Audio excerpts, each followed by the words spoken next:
Behind the Cape. X-Men 97, first two episodes are out. Yeah. Thoughts?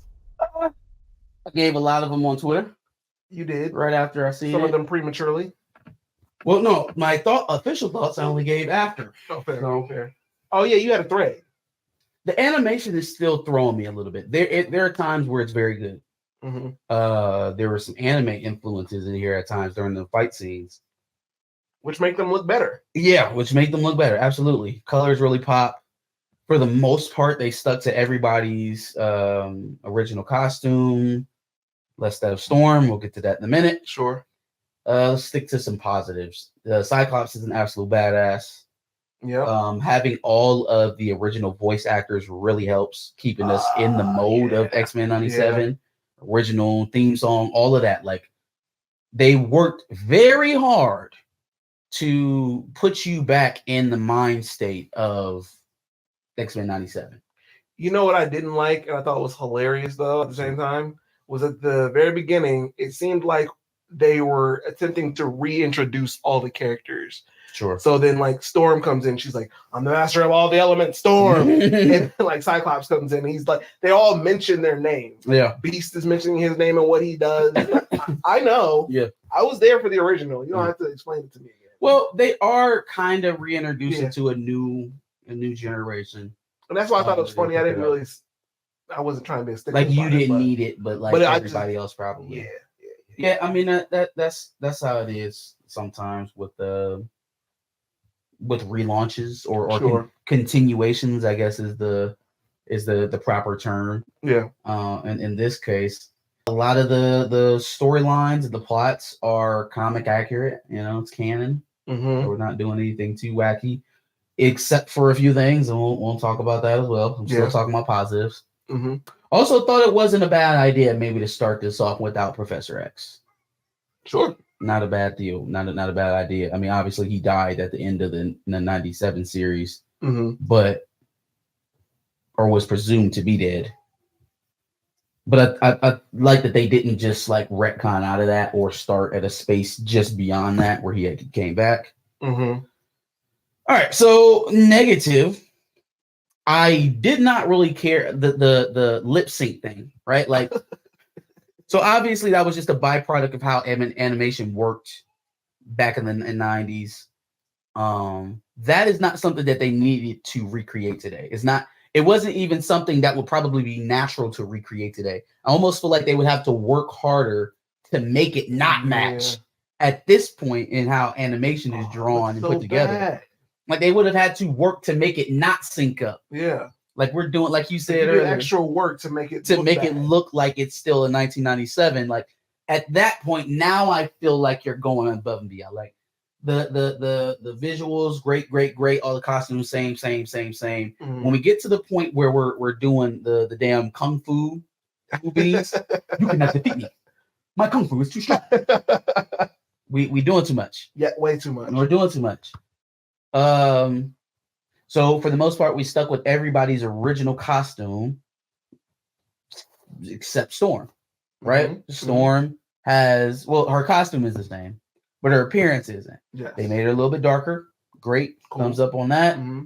The fucking mohawk. Okay.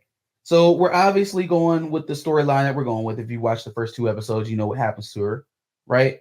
And so that is a storyline that leads her to recreate herself and become a new person without the things that she came into that situation with. And she comes back with a new haircut. Some of y'all like it. I fucking hate it. Plus, it doesn't make sense that she has it now and not after she takes this journey that she's about to take. Like, she's starting it with it. So everybody else looks exactly how they did at the final episode of 97. And somehow in between now and 97, she had this fucked up haircut where, like, she's got the mohawk, but the middle section of it is a damn lion's mane as long as hell. Yeah, let her leave and then change her appearance when she comes back. That makes sense. Because that's kind of the whole point of the damn haircut. She's sitting up there talking with Jean Grey in that clip that I posted or I reposted. Yep. Right? Oh, I always wanted to know what it was like to be human. Woman, you were human until you were 13 years old. You know exactly what it means like to be human. Yeah, that was a bit of an oversight in the dialogue. Sure. They retcon the Costa story. Robert DaCosta. Oh yeah, Roberto yeah, I forgot DaCosta. about Robert DaCosta. Yeah, They yeah. retconned his story, so no longer are we, a product of the hate crime done to our Black Afro Latino father. It's something completely different. Yeah, no, he's a rich kid. Yep, rich kid and all this other trash. He's brown as a peanut, A peanut is crazy. but like an unshelled peanut, like the cashew. Sure, I'm still excited to see Robert DaCosta though. They're kind of mixing and matching storylines too. Like it's all canon, but it's not in order. Is not the right thing to say.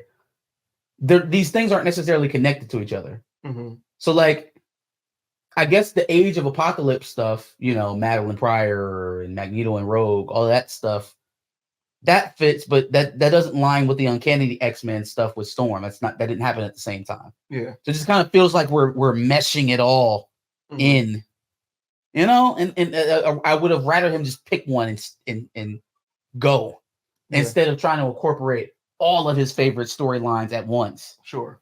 Because is that what you're going to be doing constantly as we go through the seasons? Like you can't do that. Yeah, you're not going to tell every X-Men story ever told.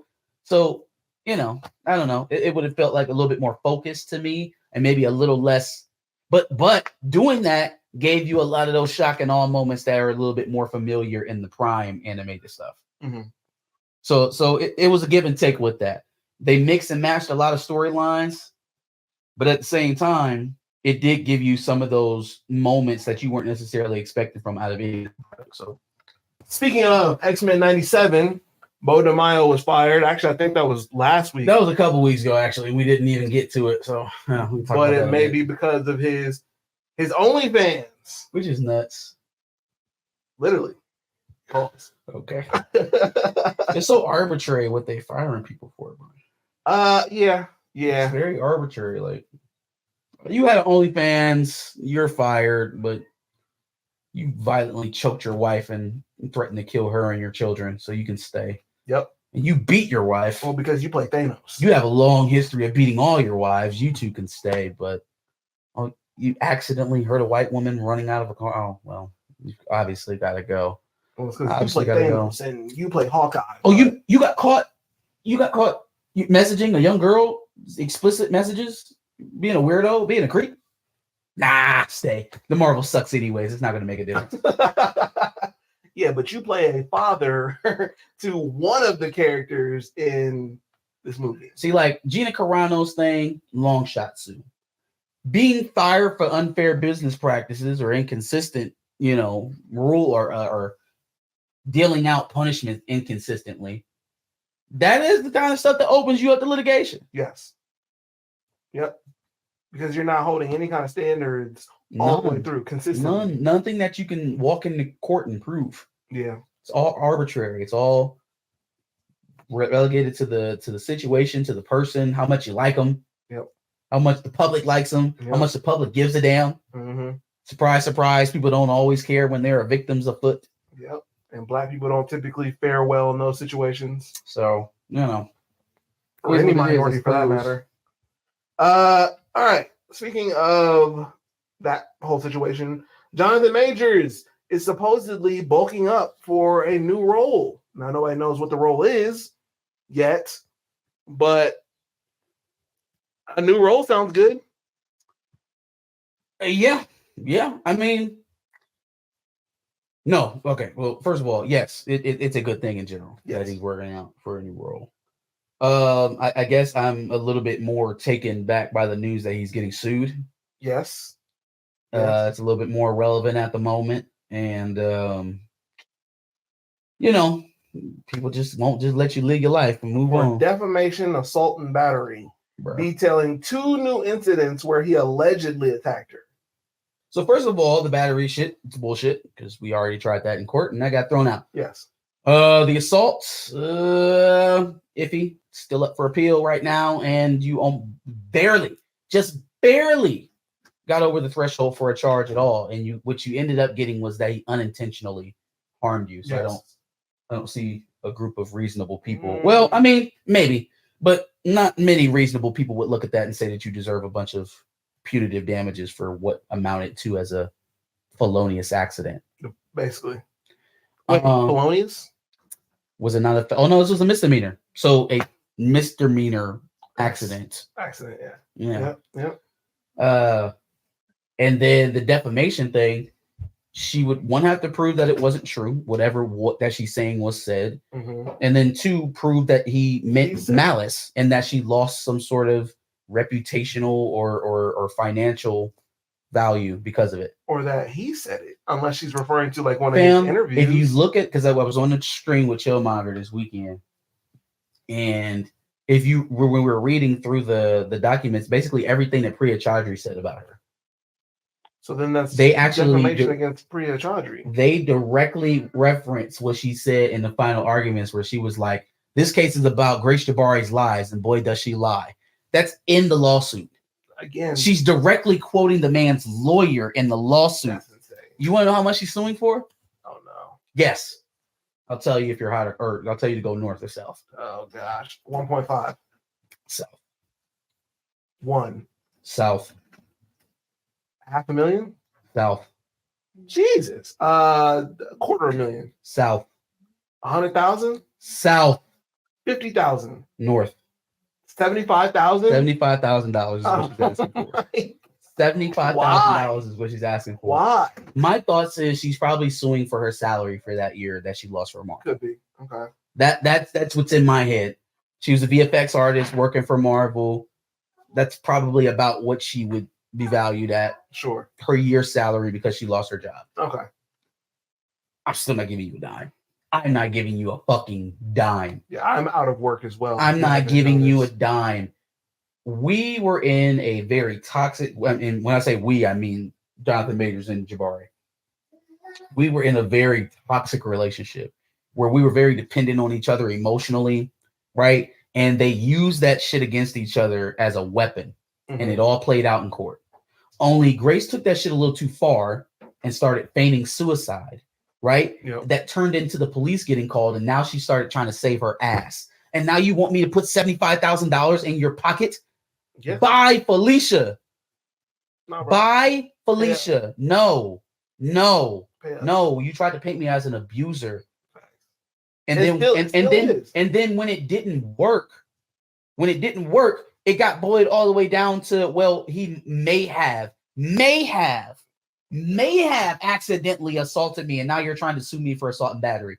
You're a terrible person. Yeah, you're a terrible person. You're a bad person.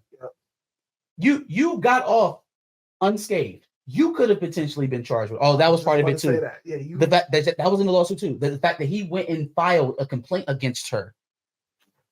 Okay. That's in the lawsuit. Okay. Like that's not defamation, yo. He has a legal right to go report what happened to him, and he presented evidence to what happened to him as well. Mm-hmm. There's eyewitness testimony. Insane. To what he's saying. White privilege. How could that be deemed defamation? I got a witness, I got pictures, I got a bloody pillow. White privilege. What about that is defamation of character? And then all the other stuff is shit my lawyer said in court. Yeah, no, she's looking for a payday. Come on, man, stop it. That's all it is. Fuck out of here. I'm not giving her a dime. Insane. Not a dime. All right. Grace isn't worth an old book of food stamps. That's funny. Oh, did you miss Johnny's comment? He said Michigan is still a champ. I sure did not. He said Michigan is still a champ. I responded. Anyway. Okay. So, Eyes of Wakanda. We haven't talked about this since we were on break and I was the only one doing it. Brad Winderbaum. You know who that is? That name sound familiar at all? No. Okay. Brad Winderbaum reveals Todd Harris is directing the Eyes of Wakanda animated show. Boy. Not Ryan Coogler. Google Todd Harris right now. Todd Harris. I for the life of me don't know who this guy is. American sports announcer. That's not him. No, absolutely not. But then again, he would probably just have the same amount of work qualifications than Disney's last couple of hires. That's the thing. Todd Harris, storyboard artist on Thor Ragnarok, Black Panther, Infinity War, Endgame, some other ones as well. Storyboard artist. He is the creator of. He's the creator of Eyes of Wakanda, and he's getting his first shot at being a full-time screenwriter and director on Eyes of Wakanda. Storyboard artist. motion graphics artist on some DC stuff. That's it. Okay. White guy? Black guy? Black guy. Black guy. Okay. Black guy. All right. Well, getting his first opportunity. I'm always wary about these hires that they get where the guy hasn't already done a project. Sure. So it tells you, let's just put them up next to each other, right? So X-Men 97, they got all the original cast voice actors. They got the original creators back. They paid to get the original song back, right? So that they can put it in the theme. All of the visual aesthetics. You really saw how much money that they put into the series, and it came through and how everybody received it, right? It's a hit. Eyes of Wakanda, they're giving to a first-time director who's never helmed his own series, who's only been a part of a creative process in other people's projects. He was part of putting a storyboard together for Black Panther. He put a storyboard together for Thor Ragnarok, but he didn't direct the film. He didn't write it, right? He didn't decide the direction that the film was going to go in. Mm-hmm. He took the notes from the writer and created a storyboard for it. The storyboard is like very early. Very early in development. So which one of those projects does it sound like they care about more? Which one of those projects do they feel like they are going to get more out of it or deserves the bulk load of their resources? Because all of that retconning shit that they did in X-Men 97 cost. When those people hear that Disney wants them back, they're going to charge them top dollar. Or Disney has to come with a top dollar offer just to entice them to come back in the first place. When they go and they buy rights to certain properties centered around the X-Men series, the animated series, that shit costs money. Mm-hmm. When they hire veteran writers and directors to come and helm the project, that shit costs money. They're not hiring a first-time director that they can get for the cheap. So which one of those projects does it sound like they actually give a shit about? Not to mention what they're even going to allow Todd Harris to do with this series. Yeah. Because once again, the note that I've seen about it was that this is in the Sacred Timeline. This is going to be in the 616. And it wouldn't be the first time they took a director and basically made their own film despite having a director. Yeah, and so with that being the case, we're going to be squarely within the Black Panther reality that does not include T'Challa, which I don't want. I don't want that. You can have it. You can keep it. Yeah. You can keep it. So I don't know. I don't know what to say about that other than the fact that they're clearly signaling to me that they don't really care about it that much. Yeah. Ain't that right, Nate? Yikes. Ain't that right? Captain America 4, a movie that neither one of us are anticipating, has just gotten worse with no Bucky. I don't know if it got worse or better. I don't really know. I feel like for how it's going to perform, people going into it probably expecting Bucky since the last time they saw Sam Wilson was with Bucky. It is going to be a bit off-putting. It's kind of how like Sam Wilson, we saw him at the end of Secret Invasion. He goes up to the sword station, mm-hmm. and then all of a sudden when we pick up in the Marvels, it's like that shit never happened. Like, where's his wife? You know what I mean? He got a different get up on. He not wearing his beanie no more. You know what I'm saying? It's just he got the patch back on. He not rocking the eye. Everything's just out of whack. Not keeping up with anything. Yeah. I don't know. We'll see. Joker 2 is mostly going to be a jukebox musical with 15 cover songs. I knew this was going to get wacky when we cast Lady Gaga to play Harley Quinn. I knew this was going to had something to do with singing. And 3 to 4 songs at pivotal moments in the movie, it wasn't going to piss me off. I didn't think that was going to be it.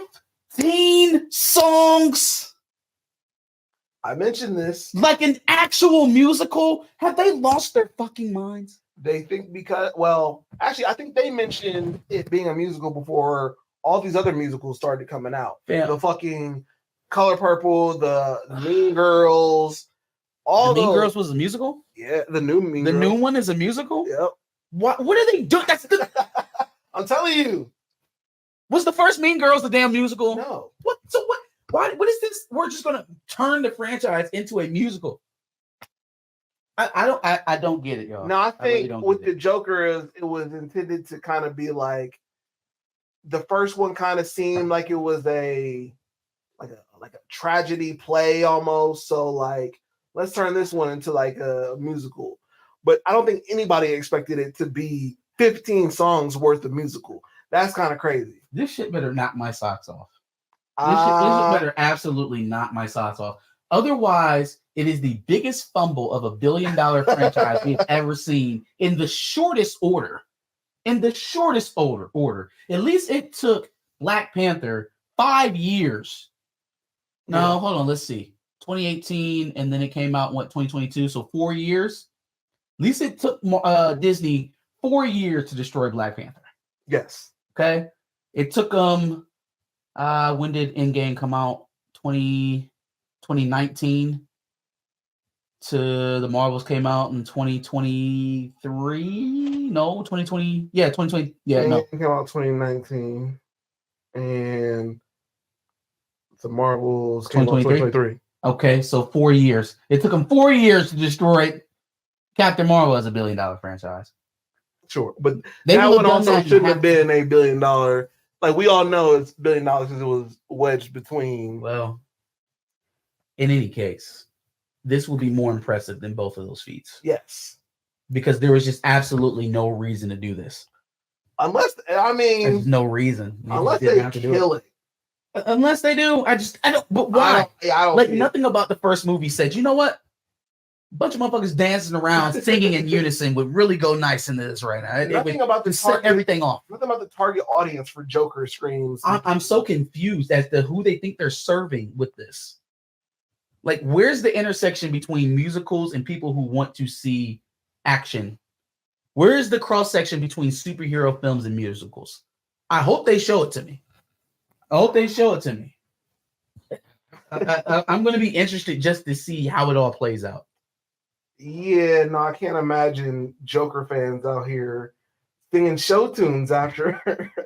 I mean, there are some really good songs that you can get people into, but I just feel like people expecting to go in to see a super villain movie, excuse me, not a superhero movie, a super villain movie, are not going to want to see him gleefully jumping around, dancing in unison. Like, especially some of the crazy right-wing incel fans that there are for Joker. I feel like, you know how Morbius saw all of the traffic they were getting online, even though it was negative, and said, let's re-release this in the theaters again. And then it tanked even harder the second time. So like they saw the memeability of that scene where he's coming down the steps. Yeah. And was like, man, this is why everybody loves this movie. No. And so then, you know, they turned the whole movie into a musical. They turned Joker 2 into Rink. They turned Joker 2 into Sweeney Todd. No, they did. No, literally. Hard chest pass to the face on Joker 2. Hilarious. We talked about the passing of the Dragon Ball Z creator a couple of weeks ago.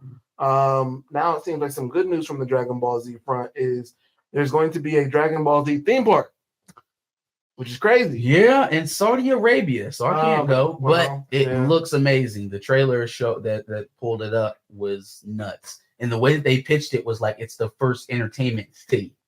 So not an amusement park, but like a municipality. Oh, damn. So imagine to go live with Roshi, and then you pop on down to over to Vegeta's spaceship, and we gonna bang on down to Earth and fuck with Bulma and Goku and Gohan and all of them. We gonna kick it down there and literally just bounce around to all of the Dragon Ball Z map in a violent nature. A horror movie that's going to be told from the killer's perspective. That is cool.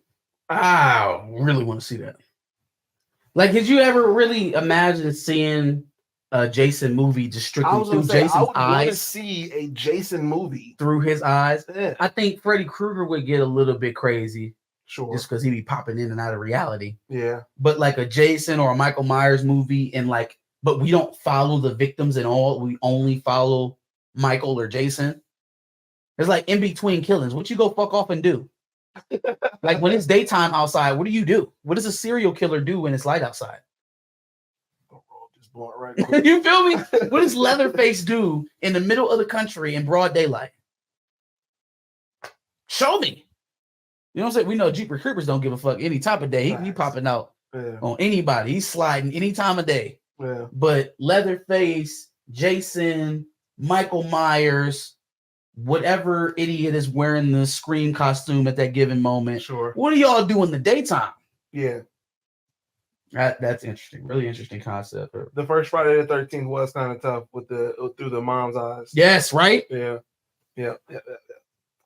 All right. The Acolyte trailer has displeased many people because the ratio is insane. The like to dislike ratio on the Acolyte trailer. Boy, 250,000 dislikes on a trailer is insane. That is insanity. Yes. That is insanity. It is. It's almost more insane than letting Harvey Weinstein's personal assistant spend somewhere around $300 million creating the series. Yep. That's going to probably bomb. Squander tax write-off after tax write-off. And you know what's funny? She's out here touting that, we used all practical scenes in a lot of these shots. We didn't even have to use the volume. I don't think they could afford it. I think they probably picked a certain location and stayed there the entire time and shot on that location and just set up practical sets. Yeah. Because they were spending so much fucking money. Yeah, I mean, and by the time they got to the point that they probably would have used the volume, it was like, nah, go back over there and do that shit and get it done. Yeah. 300 is a lot. Like, I don't have very high hopes for Star Wars in general, especially now that your boy George Lucas has come out and thrown his support behind Disney. Did you see that?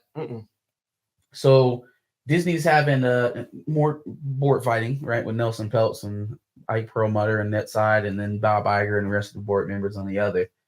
Somehow, some way, maybe George Lucas is old and senile. Maybe he didn't write it. Maybe it was his wife. You know, one of the guys that is fighting the proxy server really hard right now is on a board with George Lucas's wife at JP Morgan Chase. And so people kind of put two and two together and said maybe that's the reason why this came together, even if they didn't fake out, flat out fake it or coerce him into doing it. That connection alone kind of, speaks to maybe why this all got worked out this way. Sure. But he sends a letter out to all the other board members that says making magic is not for amateurs, and that he has full faith in Bob Iger to take Disney and Lucasfilm into the future. That's a roundabout statement, but yeah, I don't know. We'll see. Do you know what George Lucas has said about Disney before? Because his wife is black. Yes. He has called Disney white slavers. He's dogged Kathleen Kennedy, his hand-picked replacement, when he sold it for not taking his treatments. Oh, but making magic is not for amateurs? Okay. When Dune 2 came out and I did my out-of-theater reaction, I told Disney they had a year and a day to respond. I'm not even going to give you a year and a day. I'm out. I'm out. If you still got George Lucas to come back into the fold and say everything's fine, it isn't actually piss that's raining down on your head, it's acid rain, then fine. Whoever else is swayed by that kind of,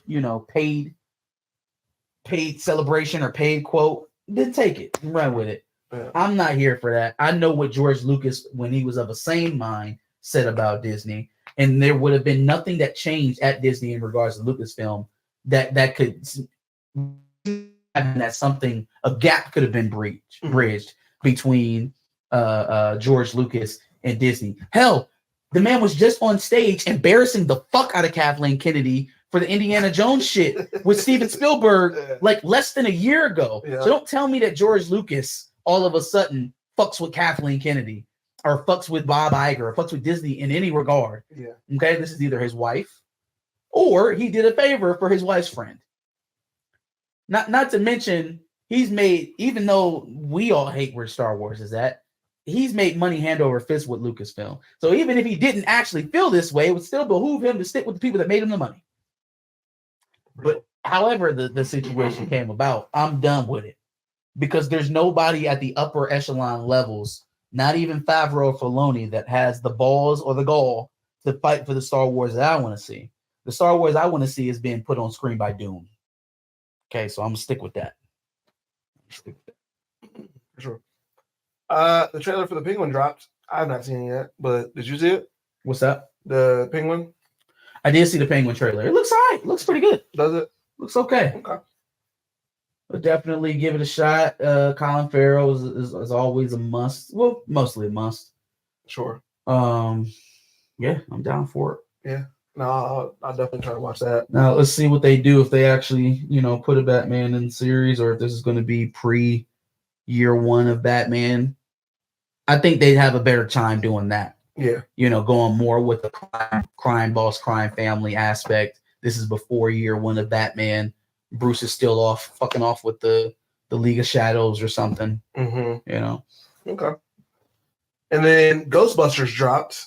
I saw a funny, not funny, but a telling image of the IMAX, where they had IMAX for Dune, and it was like completely filled, and they had IMAX for Ghostbusters, and it was like half filled, if at best. I mean, it's eating up right now. It's expected to settle around 700, maybe 720. Dune 720 million, yeah, on a $190 million budget. Now tell me why that movie looks like that on $190 million. That is crazy. And we get ready to watch a TV series that is well eclipsed that in budget.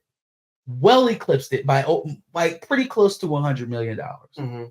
And if it's not an apples to apples comparison, anyone who's involved with the Acolyte should be embarrassed. Because I know that they didn't spend $190 million on it. Facts. So we'll see. We'll see how that goes. That we will. That's all I got. Iger called in a big favor for that to happen. Yeah, absolutely, Greg. To go from white slavers to amateurs can't do magic, or it takes. What did he say? What did he say? It was something about amateurs and magic. Takes more than amateurs to create magic, or something like that. It was something offensive to Nelson Peltz and company. Creating magic is not for amateurs. It's not for amateurs. Holy shit. Yeah. And Ray Palpatine. Now that's certainly magic. Yikes. Certainly magic.